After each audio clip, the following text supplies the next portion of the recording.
It's funny, isn't it?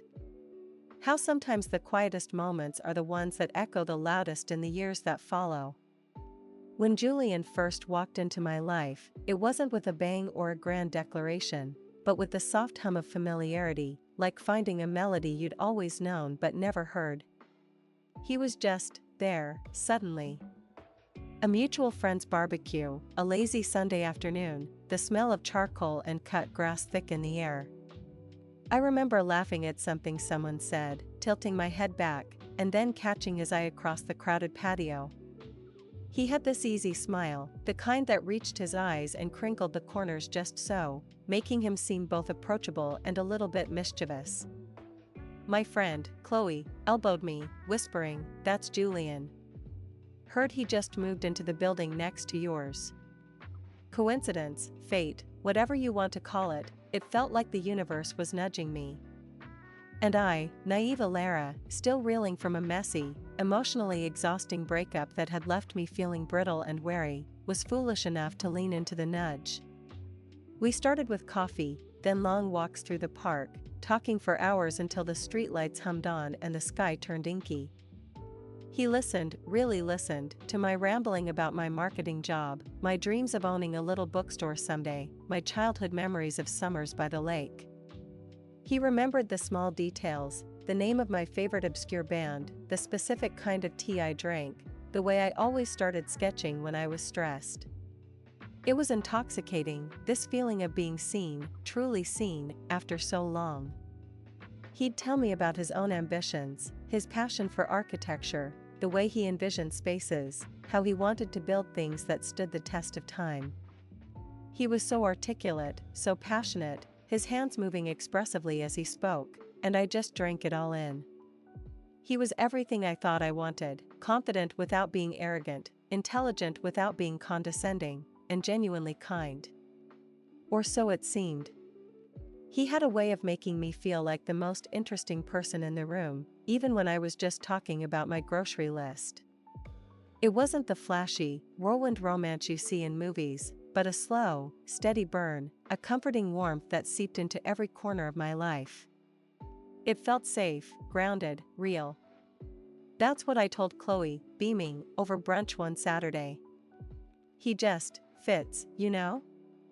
Like a missing piece I didn't even realize was gone. She smiled, but there was a flicker in her eyes I didn't catch then, a subtle hesitation, a slight tightening around her mouth that I now replay in my mind, searching for clues I missed. I was so wrapped up in the glow of new love, in the sheer relief of not feeling alone anymore, that I couldn't see anything beyond the shimmering surface. I was so ready to believe in a happy ending that I ignored the subtle shifts in the narrative. Our lives began to intertwine seamlessly. My toothbrush found a permanent home next to his in his bathroom. His worn-out t-shirts became my favorite sleepwear. We started cooking together, our laughter echoing in his small kitchen as we experimented with new recipes, usually ending up ordering pizza because our culinary skills were, shall we say, aspirational. Every Friday night became our sacred ritual, ordering takeout, putting on a terrible movie, and just existing in comfortable silence, or gentle conversation. He'd hold my hand under the table, his thumb tracing patterns on my skin, and a wave of contentment would wash over me. I'd wake up tangled in his limbs, the morning light filtering through the blinds, feeling a profound sense of peace. He'd make me coffee, exactly how I liked it, black, no sugar, a splash of oat milk, and bring it to me in bed, a small gesture that spoke volumes about his attentiveness. He'd listen to my work complaints, offering practical advice and moral support, always making me feel validated. We talked about everything, our childhoods, our fears, our dreams for the future. He spoke about us, about our future, with such conviction that I never doubted him. He'd use phrases like, "When we get that little house with the big garden," or "when we travel to Italy," and I'd nod. My heart swelling with a quiet joy, imagining those futures as clearly as if they were already happening. He even bonded with my family, charming my usually reserved father with his stories and making my mother laugh with his easy wit. My family, who had seen me through the wreckage of my last relationship, seemed genuinely happy for me, which felt like a significant stamp of approval. Julian had an almost uncanny ability to adapt to any social situation, sliding effortlessly into conversations, making everyone feel at ease. He was everyone's favorite, the life of the party without being overbearing, the thoughtful friend, the charismatic presence. And he was mine. Or so I believed, with every fiber of my being. It was a beautiful illusion, meticulously crafted, and I was its most devoted audience.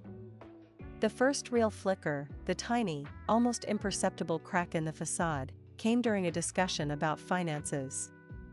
Nothing major, just a casual chat over dinner about saving for a down payment. I was excited, sketching out possibilities on a napkin, imagining our future home. He paused, stirring his pasta, and said, "Yeah, that's, eventually.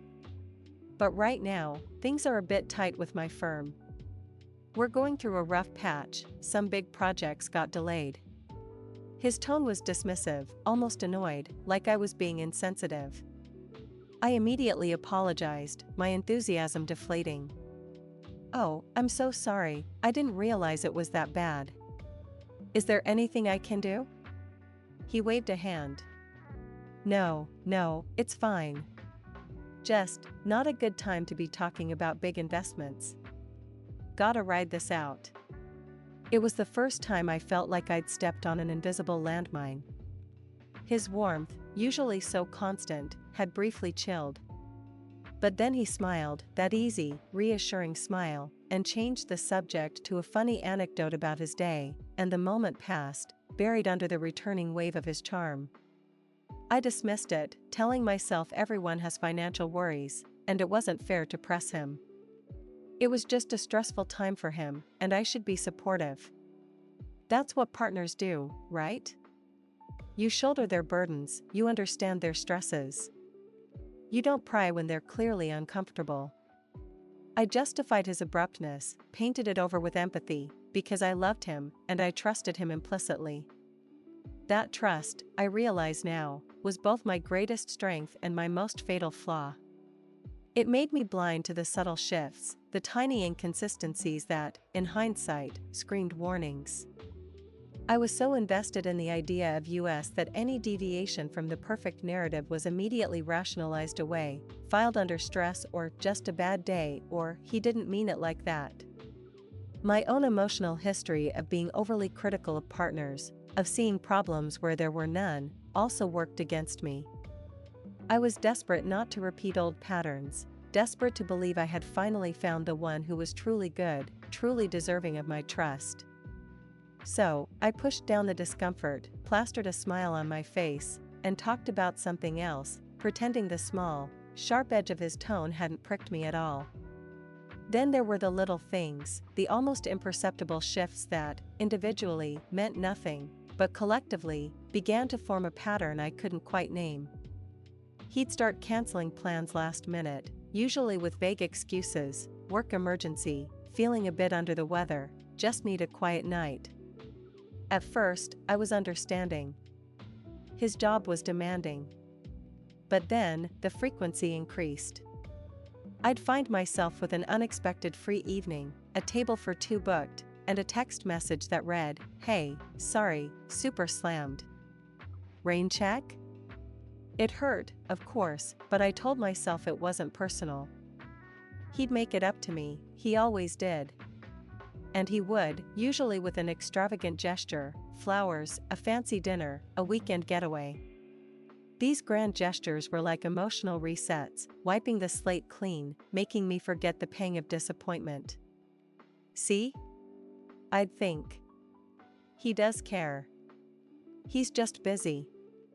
He also started being a little sharper with his words. Not cruel, never explicitly cruel, but just a touch dismissive. If I voiced an opinion on something he disagreed with, he'd subtly belittle it. "Oh, Elara, you're so idealistic," or "that's a nice thought, but not very practical, is it?" He'd laugh, light and easy, but the laugh felt like it was at my expense, not with me.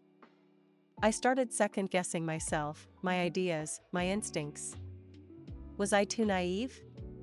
Too emotional? Maybe he was right. Maybe I was being silly. I found myself biting my tongue more often, censoring my thoughts, trying to anticipate what he'd find practical or realistic before I spoke. My vibrant, opinionated self started to recede, replaced by a softer, more agreeable version that Julian seemed to prefer. My friends, especially Chloe, noticed. "You seem quieter lately," Chloe remarked one afternoon, stirring her coffee. "Everything okay with Julian?" I'd wave it off. "Yeah, totally. Just tired. Work's been crazy." But inside, a small, cold knot of unease began to form, a tiny seed of doubt that, once planted, would slowly begin to unravel everything. I didn't want to admit it, not even to myself, because admitting it would mean admitting that the perfect picture I'd painted of my life with Julian was starting to fray at the edges. And I was terrified of what that meant. The gaslighting, in hindsight, was a slow, insidious poison. It started with small things, misremembered conversations. "I never said that, Elara, you must be thinking of someone else." Or, "You always exaggerate things, darling." At first, I'd argue, try to present the evidence, but he'd simply smile, patient and understanding, as if I were a child prone to flights of fancy. "Honey, I know you think that happened, but it didn't. Maybe you dreamed it?" He'd make me feel crazy, make me doubt my own memory, my own perception of reality. Soon, I stopped trusting my own mind. If he said something didn't happen, or happened differently, then it must be true. He was so calm, so rational, so utterly convinced, how could I be right? I started writing things down, little notes on my phone, just to confirm what was said or agreed upon, but even then, if he challenged me, I'd hesitate. Maybe I misread my own notes, I'd think, the seed of doubt now a small, thorny bush in my mind. The subtle microaggressions became more frequent, more pointed. Comments about my appearance. "Are you sure you want to wear that? It's a bit much for a casual dinner." Or my career choices. "You know, if you were really ambitious, you'd be looking at management by now, not just content with your current role." He'd deliver these lines with a charming smile, a light kiss on my forehead, making it impossible to genuinely challenge him without feeling like I was overreacting. He'd frame it as constructive criticism or just looking out for you, and I'd swallow the bitter pill, nodding, trying to embody the perfect, agreeable partner he seemed to desire. I remember one evening, I was excitedly telling him about a new project at work, a creative campaign I was leading, and his eyes glazed over. He nodded absently, scrolling on his phone. When I finished, he looked up, gave a weak smile, and said, "That's nice, I guess. You know, my firm just landed a huge deal, potentially worth millions. That's real work." It felt like a punch to the gut, a swift dismissal of my own achievements. He quickly followed it with a compliment, "But you're so good with people, Elara. That's your strength." It was a backhanded compliment, subtly putting me in my place, reminding me that my strength was less valuable than his real work. I felt myself shrinking, becoming smaller, less confident, less me. The woman who laughed loudly and spoke her mind was slowly being erased, replaced by a quiet, anxious shadow. My instinct, the part of me that still remembered the vibrant, confident woman I used to be, screamed at me. But every time I tried to articulate that scream, Julian would deflect, charm, or gaslight it away. "Why are you so sensitive, Elara? I was just joking." Or, "You're overthinking this, honey. We're great. Aren't we?" And because I desperately wanted us to be great, because I loved the idea of us, I'd nod, forcing a smile, telling myself I was imagining things. The financial discrepancies became harder to ignore. He'd occasionally ask me to cover things, dinner, groceries, a small bill, always with a promise to pay me back, which he sometimes did, sometimes didn't. "My accounts are tied up with a big transfer," he'd say, or "just waiting for that client payment to clear." I, being the supportive girlfriend, would oblige, never keeping track, never pushing. One day, I noticed a significant chunk of money missing from our joint savings account, an account we had set up for our future house down payment. It wasn't a huge amount, but it was enough to make me pause. "Hey," I said, trying to sound casual, "did you take some money out of the house fund?" I thought we agreed not to touch it unless it was for the down payment itself.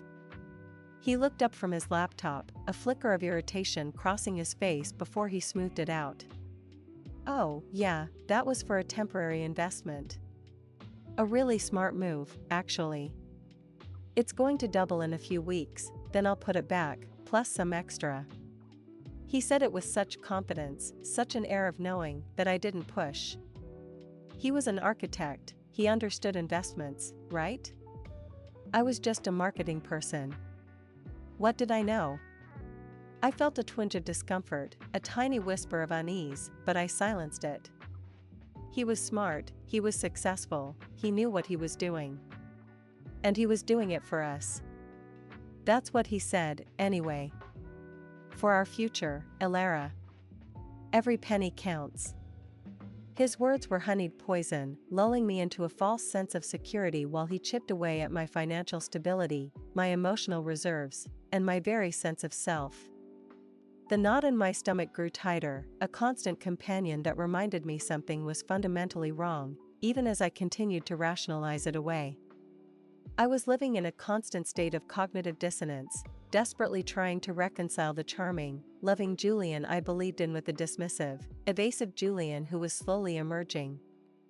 The days leading up to our combined birthday celebration were a blur of forced cheerfulness on my part. We were turning 32, and it felt like a significant milestone. I'd booked a table at the Gilded Spoon, the city's most exclusive restaurant, a place we'd been saving for a special occasion. I wanted it to be perfect, a reaffirmation of everything we shared, a moment to push back the creeping doubts that had begun to plague my mind. Julian had been even more distant than usual, glued to his phone, muttering about urgent client calls and unexpected deadlines. When I tried to talk about the birthday, about the reservations, about what he wanted to do, he'd nod vaguely, "Yeah, whatever you think, honey. Just make it easy." His lack of enthusiasm was a punch, but I swallowed it, determined to make this evening special. I bought him a ridiculously expensive watch, something he'd casually admired in a store window months ago, something I couldn't really afford but bought anyway, hoping it would reignite the spark, remind him of us. I spent hours getting ready, choosing my favorite dress, doing my hair and makeup meticulously, wanting to look my best for him, for us. The anticipation mingled with a growing anxiety. What if he was still distant? What if he ruined the evening? No, I told myself, looking in the mirror, this is our night. He'll be happy. We'll be happy. The restaurant was everything I'd imagined, soft lighting, hushed conversations, the clinking of crystal glasses. He arrived a few minutes late, apologetic, a faint flush on his cheeks. "Traffic was a nightmare," he said, kissing my cheek quickly, almost brushing past me to settle into his seat. He barely looked at me, his eyes darting around the room. He seemed distracted, his attention elsewhere. My heart sank, but I forced a smile. "It's okay. You're here now." The conversation was stilted. I tried to talk about our memories, about funny moments, about our plans, but he gave short, distracted answers. He kept checking his phone under the table, his thumb flying across the screen. My gift sat unopened beside his plate.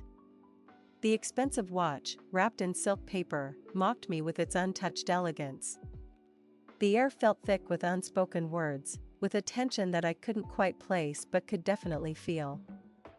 My stomach was churning, a mix of champagne and dread. I caught him glancing at the entrance more than once, a strange, expectant look on his face. My hand tightened around my wine glass. Something felt incredibly off. Then, the world tilted. The restaurant door opened again, and a woman walked in. Tall, slender, with striking red hair and a confident stride. She scanned the room, her eyes landing on our table. Julian, who had just been making a half-hearted attempt to engage me in conversation, suddenly stiffened. His eyes widened, a deer-in-headlights look I'd never seen on him before. He visibly paled. And then, the woman smiled, that intimate, knowing smile usually reserved for lovers, and walked directly towards our table. My breath hitched. Julian didn't move, didn't speak, just stared, paralyzed. As she approached, I recognized her. Serena. She was a junior architect at a rival firm, someone I'd met briefly at a few industry events. Nothing more than a passing acquaintance, or so I thought. She stopped right beside our table, her eyes, cool and assessing, flicking from Julian to me. There was no surprise in her gaze, only a calm, almost triumphant recognition.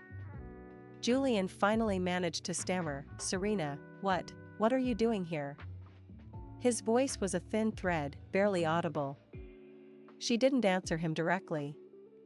Instead, her eyes locked with mine, and a slow, cruel smile spread across her lips. "Happy birthday, Elara," she said, her voice smooth, almost purring. "Julian told me you'd be here tonight. He's been looking forward to celebrating, with both of us." The words hung in the air, heavy and poisonous. My mind reeled, trying to process, to make sense of the nonsensical. My gaze darted from her face to Julian's, desperate for an explanation, a denial, anything to shatter the nightmare I was living. But Julian just sat there, frozen, his face a mask of guilt and shame. No, not shame. Something colder. Just caught. Like a child with his hand in the cookie jar, not sorry for the act, just for being discovered. The silence stretched, a deafening roar in my ears. Other diners, sensing the shift, glanced our way. My cheeks burned, a fire spreading across my skin. The beautiful, intimate evening I'd planned had just exploded into a public spectacle. The carefully constructed illusion of my perfect relationship shattered into a million sharp pieces. My voice came out as a strangled whisper. "What is she talking about, Julian?" My eyes were pleading, begging him to deny it, to explain, to make it all go away. But he couldn't meet my gaze. His eyes were fixed on the pristine white tablecloth, his jaw clenched. Serena, sensing his paralysis, stepped in, her voice dripping with false concern. "Oh, honey, didn't he tell you? Julian and I have been seeing each other for months. Since before your last birthday, actually. He said you two were practically over, just living together out of convenience." Her words were a physical blow, each one landing with brutal precision. Before my last birthday. That meant an entire year of lies, an entire year of living a double life. The blood drained from my face, leaving me feeling cold and hollow. My mind flashed back to every little lie, every vague excuse, every moment of his distraction. The cancelled plans, the late nights, the sudden work emergencies.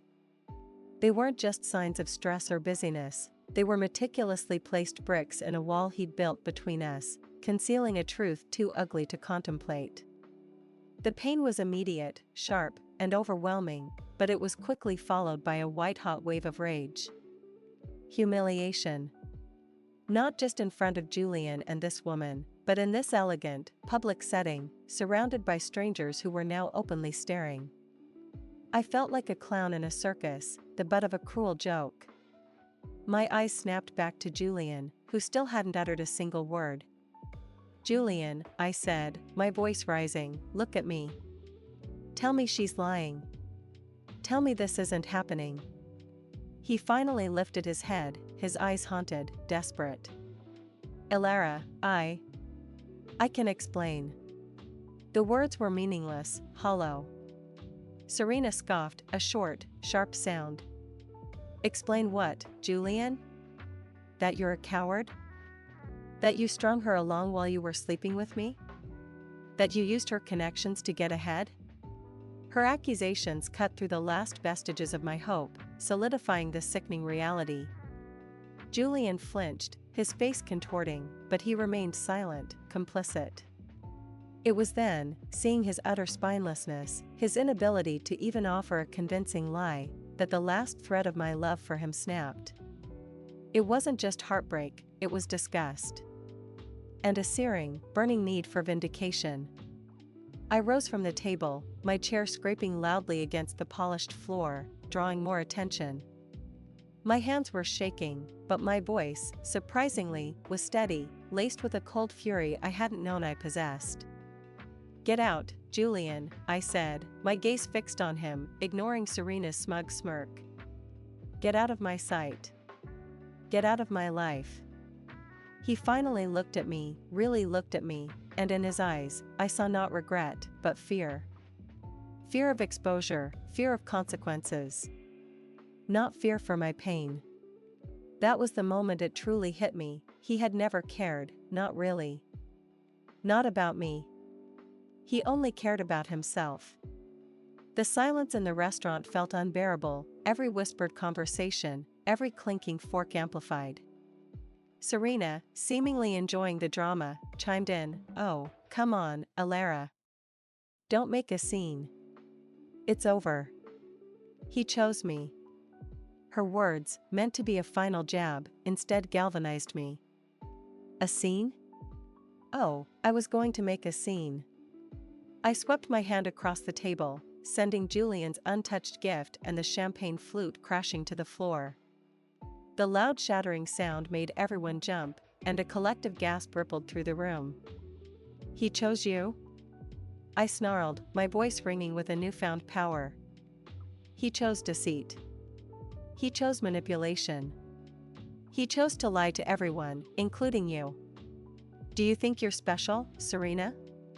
Do you think you're the first, or the last, he'll string along with his pathetic promises?" My gaze swept over the stunned faces of the other diners, then back to Julian. "This man," I declared, my voice echoing through the suddenly silent restaurant, "is a fraud. He's been using me, my family, my contacts, for his own selfish gain, while pretending to build a future with me. He even stole money from our joint savings, money for a house, pretending it was an investment for us." The last accusation hung in the air, a shocking revelation that silenced even Serena. Julian finally found his voice, a desperate, pathetic plea. "Elara, stop. You're being irrational." "Irrational?" I laughed, a harsh, brittle sound. "I'm being awake, Julian. For the first time in a very long time." I turned to the waiter, who stood frozen, wide-eyed. "Sir, please send this man's bill to his new girlfriend here," I said, gesturing to Serena. "I'm sure she'll be happy to pay for the last meal he'll ever share with me." And with that, I grabbed my small purse, ignoring Julian's sputtering protests and Serena's furious glare, and walked out of the restaurant, my head held high, the shattering of the glass a triumphant symphony behind me. The cold night air hit me like a shock, but it felt cleansing, exhilarating. I was free. And I was just getting started. The walk home was a blur of raw emotion. Tears streamed down my face, not of sadness, but of a ferocious, cleansing anger. Each tear felt like it was washing away a layer of Julian's lies, a bit of the naive, trusting Elara who had been so easily manipulated. My phone buzzed incessantly in my purse, Julian, undoubtedly, trying to control the narrative, to minimize the damage. I ignored it, focused only on putting one foot in front of the other. The moment I stepped into my apartment, the sanctuary that Julian had often shared, a fresh wave of nausea hit me. Every object, every piece of furniture, seemed tainted by his presence, by his deceit. The comfortable silence of my home suddenly felt suffocating. I needed to purge him, every last trace. I started in the living room, grabbing his jacket from the back of a chair, his old coffee mug from the table, tossing them into a black trash bag with a furious intensity. Then the bathroom, his spare toothbrush, his shaving cream, his half-empty bottle of cologne, all unceremoniously dumped. I moved like a woman possessed, fueled by a rage that obliterated any remaining grief. As I worked, memories flickered, sharp and painful, him laughing on the sofa, him leaning against the counter while I cooked, him holding me close in the quiet of the night. Each memory was now poisoned, twisted into a grotesque mockery of what I thought it was. It wasn't love, it was a performance. It wasn't intimacy, it was manipulation. It wasn't a shared life, it was a stage for his elaborate charade. The deeper I dug into our shared spaces, the more physical evidence I found of his deception, the more the anger solidified into a cold, hard resolve. His emergency work documents, left carelessly on the desk, were not what he claimed. A quick Google search revealed they were generic templates for a failed startup that had gone bankrupt months ago.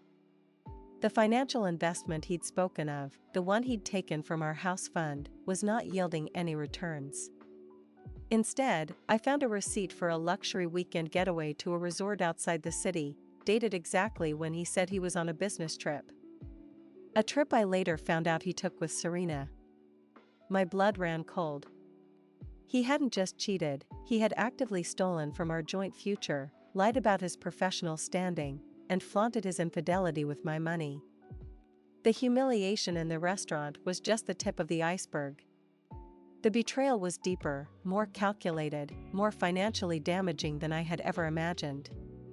The next morning, the anger had solidified into a chilling clarity. I wasn't just heartbroken, I was outraged. And I wanted justice. Not just for myself, but for the principle of it, for every woman he might have strung along, for the sheer audacity of his lies. The first call I made was to my bank. I explained the situation, provided what little evidence I had, and requested a full investigation into the joint account. They were sympathetic but non-committal, explaining it would be a long process. That wasn't enough. My second call was to Chloe. Her voice, when she answered, was laced with concern. "Elara? What happened?" "Julian called me, rambling something about you losing it in the restaurant." "Are you okay?" "I'm more than okay, Chloe," I said, my voice steady despite the tremor in my hands. "I'm awake. And Julian is a pathological liar and a thief. I need you. I need your calm head and your ruthlessness." I recounted the entire evening, every excruciating detail, including Serena's confession and the discovery of the fraudulent documents and the luxury resort receipt. Chloe listened in silence, her quiet anger radiating through the phone. "That manipulative son of a bitch," she finally said, her voice low and dangerous. "I knew there was something off about him. I just couldn't put my finger on it." "What do you want to do?" "I want to ruin him," I stated, without a shred of hesitation. "Professionally, socially, financially. I want him to feel even a fraction of the humiliation he put me through." Chloe was quiet for a moment, then a sharp, determined edge entered her voice. "All right. We hit him where it hurts. Let's make a plan. Tell me everything you know about his firm, about his projects, about his finances. Every single detail." Chloe, with her sharp mind and her background in corporate law, was exactly who I needed. We spent the rest of the day meticulously piecing together the puzzle of Julian's deception. The big deals he constantly referenced? Turns out, he was poaching clients from his previous employer, violating a non-compete clause. His firm? A shell company, barely registered, with no real assets or legitimate projects. He was running a complex, multi-layered scam, using my network to gain introductions and credibility, while siphoning funds and living off borrowed time and my unsuspecting generosity. The deeper we dug, the more intricate and disgusting his web of lies became. He wasn't just a cheater, he was a con artist. And the rage burned even hotter. Chloe and I worked like a special ops team. She focused on the legal and financial angles, digging into his shell company registrations, unearthing evidence of his non-compete violations, and compiling a dossier of his fraudulent claims. My task was to gather the emotional and social ammunition. I combed through old text messages, emails, and social media posts, searching for every casual lie, every subtle manipulation. I found photos of him with Serena on a business trip he claimed was solitary.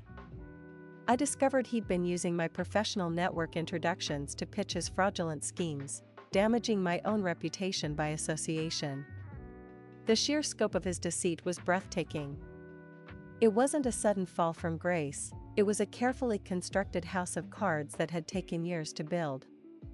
We drafted a concise, factual, yet devastating summary of his actions, backed by screenshots and documented evidence. The goal wasn't just to expose him, it was to ensure he couldn't simply move on and repeat his pattern with someone else. We debated the best platform for exposure. A simple social media post felt too fleeting. A direct email to his former employer and key industry contacts felt more impactful. Chloe suggested LinkedIn.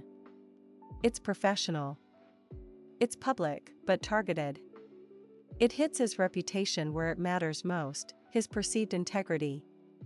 It was perfect.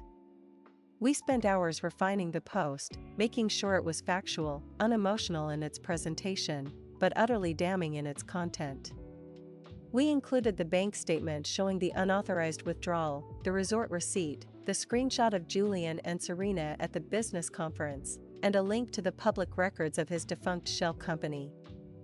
It wasn't about vengeance anymore, it was about truth.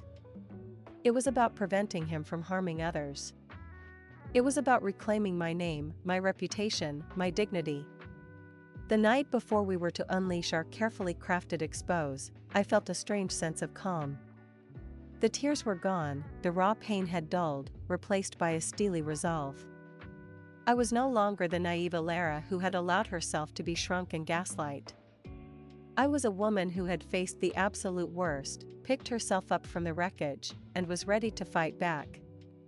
This wasn't revenge. This was justice. The morning the post went live felt surreal. My fingers trembled as I clicked publish on LinkedIn, but the hesitation was fleeting. It was done. The truth, stark and undeniable, was out there. The immediate aftermath was a whirlwind. My phone blew up, texts from friends, calls from colleagues, messages from people I barely knew, all expressing shock, sympathy, and outrage. My professional network was abuzz. Some of Julian's former colleagues reached out, confirming their own suspicions about his character and shady dealings. A few even offered to provide further evidence they had harbored. The ripple effect was immediate and widespread. Within hours, Julian's LinkedIn profile, usually meticulously curated with boasts of his successes, was deleted. The shell company's website, which Chloe and I had meticulously linked to, went offline. The silence from him was deafening. He hadn't tried to call or text since the night at the restaurant. His cowardice was as predictable as it was pathetic. The financial aspect was slower, more tedious. The bank investigation was underway, and I was working with a lawyer Chloe recommended to explore civil action for the stolen funds and the damage to my credit. It was a long road, but I was no longer alone. My family rallied around me, offering unwavering support. My mother, usually so gentle, was fierce in her condemnation of Julian. My father, typically reserved, spent hours on the phone with me, helping me sort through financial documents and connect with the right legal contacts. It felt good to be seen, truly seen, by the people who mattered most. Chloe was my rock, celebrating every small victory, like when Julian's former employer quietly confirmed they were pursuing legal action against him for breach of contract and client poaching. The public justice part, the immediate gratification, came from the sheer volume of messages I received from people who had also been impacted by Julian's charming facade, clients who had lost money, contractors who hadn't been paid, even a few other women who had been similarly strung along and discarded. It was a dark, twisted sisterhood, but it provided a strange comfort. I wasn't crazy. I wasn't alone. He was exactly who I knew he was. And now, so did the world. The days morphed into weeks, then months, and the raw wounds slowly began to scab over. The initial adrenaline of the confrontation and exposure faded, replaced by a quiet, steady ache. Healing wasn't linear. There were days I still felt the sting of humiliation, the replay of Serena's smug face, the memory of Julian's spineless silence. Days I'd wake up with a jolt of anxiety, fearing I'd missed another layer of his deception. But each day, the moments of pain became shorter, the good days more frequent. I started therapy, something I'd resisted for years, and it was the best decision I ever made. My therapist, Dr. Evelyn Reed, was incredible. She helped me unpack not just the betrayal itself, but the deeper patterns that had made me vulnerable to Julian's manipulation. We talked about my need for validation, my tendency to prioritize others' needs over my own, my fear of being alone. It was uncomfortable, painful work, but it was essential. I began to rediscover Elara, the woman Julian had tried to erase. I started sketching again, something I'd abandoned years ago, letting my imagination run wild on the page. I picked up hiking, exploring new trails, reveling in the silence of nature and the strength of my own body.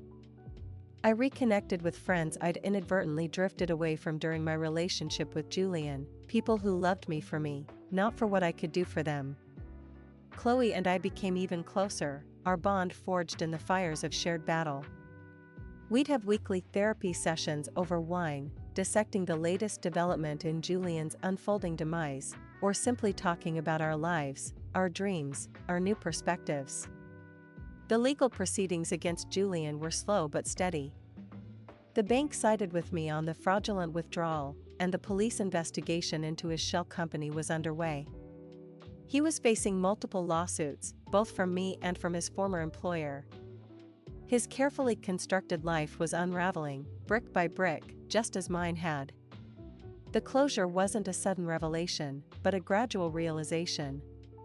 It came in moments, catching my reflection in the mirror and seeing strength in my eyes instead of fear, laughing genuinely with friends, unburdened by secrets or anxiety, signing the final documents that ended my financial ties to Julian, feeling a profound sense of lightness. I hadn't just survived, I had transformed. One particularly poignant moment came several months later. I was at a networking event for work, feeling confident and engaged, effortlessly navigating conversations. My new colleague, Liam, who had become a supportive friend, was chatting beside me. We were discussing an upcoming project, and I felt a surge of professional pride, a feeling Julian had always managed to diminish. Then, across the crowded room, I saw him. Julian. He looked diminished. Gaunt, his charming smile replaced by a perpetual frown. He was talking animatedly to a small group, but the usual sparkle in his eyes was gone. He looked like a man under immense pressure, and he was, with the multiple lawsuits and his reputation in tatters. Our eyes met across the room. For a split second, the old fear, the old hurt, threatened to resurface. But it was quickly replaced by something else entirely, pity. And then, nothing. Just emptiness. He was a ghost from a past life, a cautionary tale, no longer capable of stirring any emotion within me. He was just Julian, a man who had chosen a path of deceit, and was now reaping the consequences. He gave a slight, almost imperceptible nod, a flicker of recognition, but quickly looked away, as if unable to meet my gaze. My lip curled in a tiny, almost imperceptible smirk. He couldn't hurt me anymore. He couldn't even stand to look at me. The power dynamics had shifted irrevocably. Liam, sensing the tension, glanced at me. "Everything okay, Elara?" he asked, his brow furrowed. I turned to him, a genuine smile gracing my lips. "More than okay, Liam. I've never been better." And I meant it. The final judgment from the bank came through, confirming the fraudulent transfer and ordering Julian to repay the stolen funds with interest. It was a small victory in the grand scheme of things, but it felt monumental, a tangible marker of justice served. The civil lawsuit was still ongoing, but I knew, deep down, that I would win.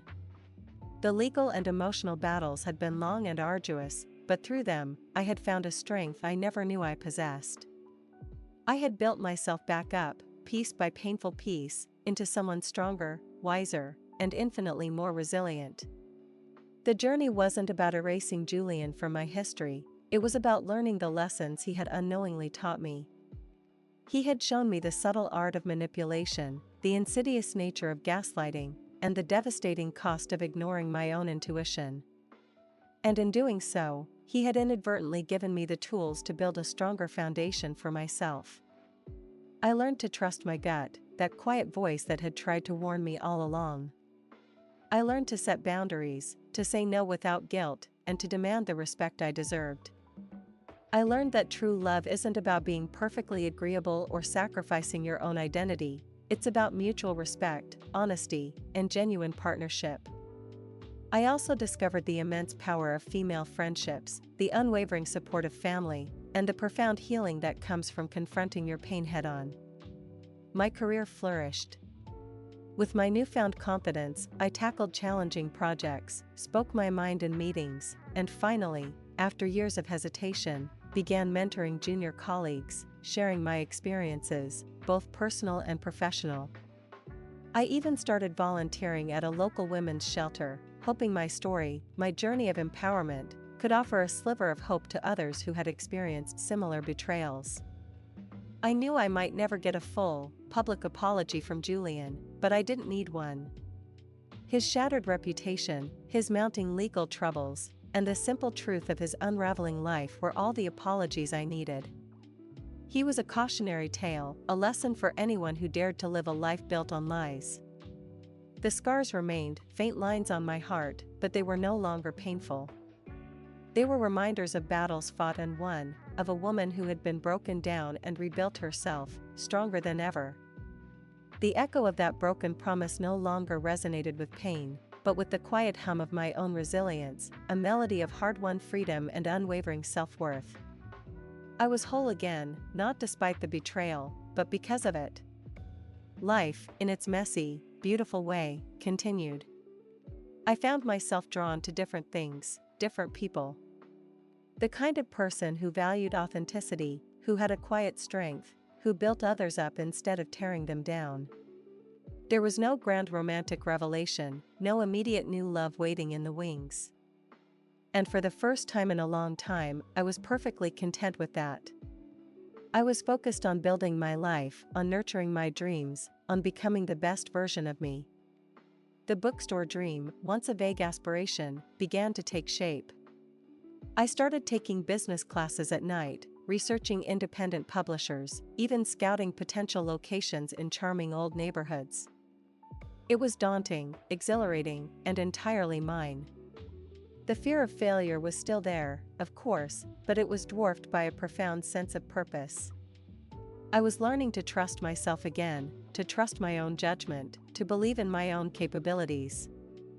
And that, in itself, was a love story far more profound than anything Julian could have offered.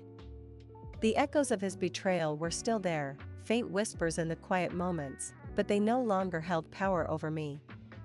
They were just that, echoes, distant reminders of a past I had navigated, a storm I had weathered.